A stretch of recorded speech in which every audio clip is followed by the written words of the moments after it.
presque 1 km, putain. Allez. J'ai quand même un méga problème là qui m'empêche de célébrer mes 15 km. J'ai perdu mes clés de voiture sur le chemin. Et elles peuvent être partout et n'importe où. Mais elles sont pas sur moi, c'est sûr. Je suis un peu dans la merde en fait. Je pense qu'il est temps qu'on commence à discuter de ma prépa marathon. Je te replante le décor, je me suis lancé le défi du marathon, je te mets la vidéo juste par ici, je crois que c'est là. Et en fait, je n'aime pas courir et c'est un gros challenge pour moi. Pourquoi j'ai fait ça alors que je déteste courir? Tout simplement parce que mon goût du challenge et de la compétition est beaucoup plus fort et beaucoup plus élevé que le fait de ne pas aimer courir. Et je sais que je vais y prendre goût. Et c'est déjà le cas, je commence à y prendre goût et c'est pour ça que je te fais une première vidéo d'update de comment ça se passe. Je ne dis pas que j'en chie pas, ça c'est faux, j'en chie. Peut-être moins que je l'imaginais. Physiquement, c'est-à-dire que pas tellement de courbatures, tu vois, ça se passe bien. J'ai commencé par me dire, voilà Claudia, tu vas courir 3 fois par semaine, tu vas te faire 2 fractionnés et une sortie longue. Mes sorties longues, c'était des 10 km pour commencer. Et j'ai fait mon premier 15 km la semaine dernière avec une petite péripétie. Hein. J'ai perdu mes clés de voiture sur le chemin. Donc j'ai commencé comme ça, et sur mes sorties longues, c'était de ne pas me mettre pour l'instant d'objectif en termes de temps. Et je voyais que je traînais au-dessus des 1 heure. Tu vois. Et j'ai remarqué qu'en faisant de plus en plus de fractionnés, j'ai pu vraiment progresser, c'est-à-dire que je suis passée de 10 km en 1h03 à 10 km en 53 minutes, puis 50 minutes à la fin du mois de mai. Début juin, je me suis dit, il faut que je cours mon premier 15 km parce que mi-juin, je me suis donné comme objectif de courir un semi-marathon. Et je fais vraiment ma prépa un petit peu à l'instinct tout en étant quand même structurée sur mes séances. Par exemple, sur mes fractionnés, je vais vachement checker la vitesse, ma vitesse VMA, combien de pourcentage de ma VMA je vais courir. En revanche, lorsque je fais des sorties longues, les 10 km, quand je les avais fait plusieurs fois, au bout d'un moment, je me suis dit, maintenant, tu te fixes un objectif de temps. Mon premier 15 km, je me suis dit, l'objectif ne va pas être du temps, mais ça va être de le faire sans t'arrêter. Et ça, j'ai réussi et je l'ai fait en 1h29. Alors clairement, les premières semaines, ça a été très difficile, surtout pour les sorties longues.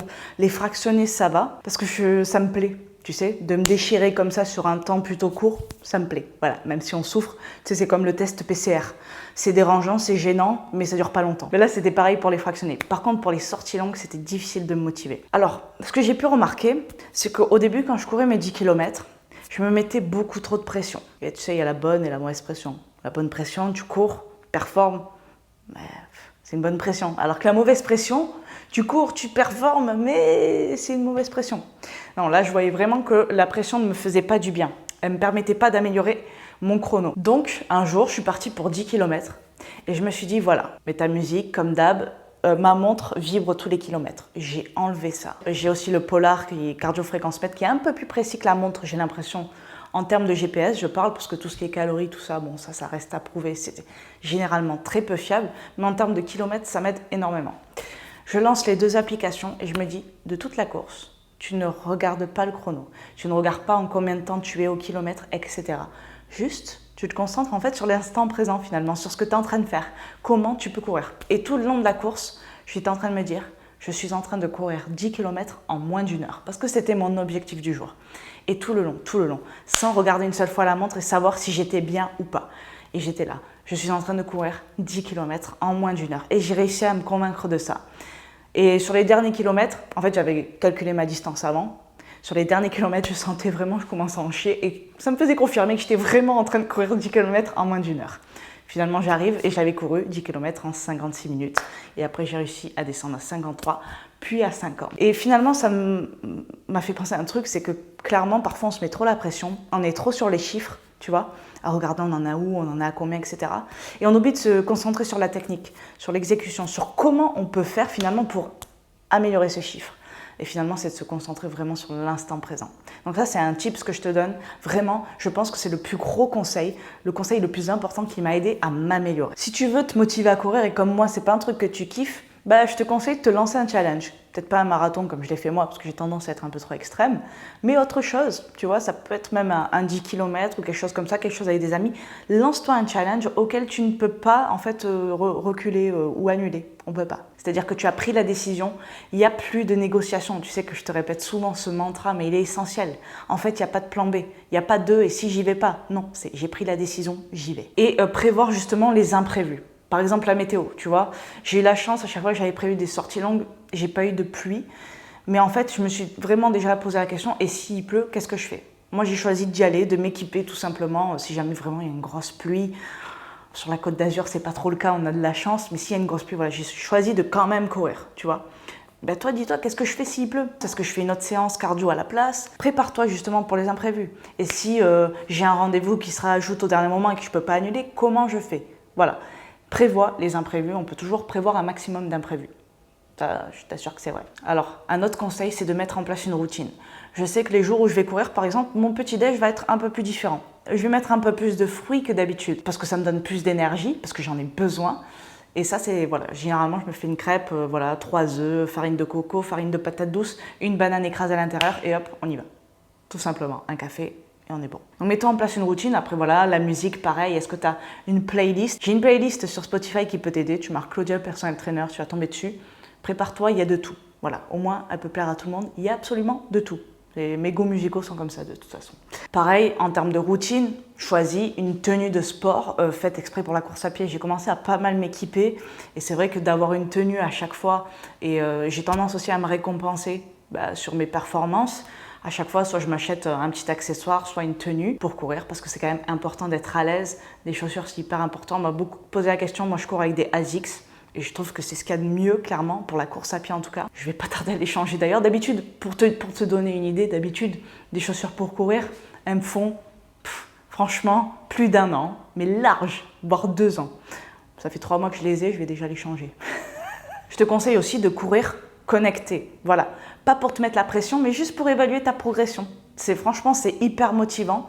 Et je te conseille de désactiver les notifications comme je l'ai fait, à moins que tu en aies besoin. Voilà, sur le fractionné, bien évidemment, que je garde. Alors, on m'a aussi beaucoup posé la question de l'application que j'utilisais pour le fractionné. Une qui s'appelle Run Interval. Et sinon, j'utilise aussi Interval Timer, qui est pas mal. Mais je viens de découvrir il y a une semaine Run Interval, qui est très très bien, notamment pour les fartleks. Franchement, je recommande. Un autre conseil qui m'aide beaucoup à moi et que je te donne, c'est la visualisation. Il y aura, quoi qu'il arrive, une progression. Mais pour cela, il faut qu'il y ait de la répétition. Alors visualise tout ça, visualise ta répétition et visualise ta progression. Mais vraiment, utilise les 5 sens, utilise le visuel, le kinesthésique, le toucher, le goût, l'odorat, tout ça. Et écris même, écris comment tu visualises ta progression. Je ne te parle pas de ton objectif, mais juste, en fait, chaque étape du chemin. Visualise comment tu vas progresser, comment tu souhaiterais progresser. Ce serait quoi le top du top pour toi? Et vraiment, mets-toi en action vers ça. Un autre conseil, ce serait de courir avec du monde. Alors, je sais qu'il y a pas mal de groupes Facebook. Dans chaque ville, il y a plein de personnes qui organisent ce genre de choses très régulièrement, voire même des courses quotidiennes. Voilà, ça peut te motiver de courir avec du monde ou bien tout simplement avec des amis. Tu crées un groupe WhatsApp, vous vous motivez entre vous, vous vous challengez entre vous et vous partez courir ensemble.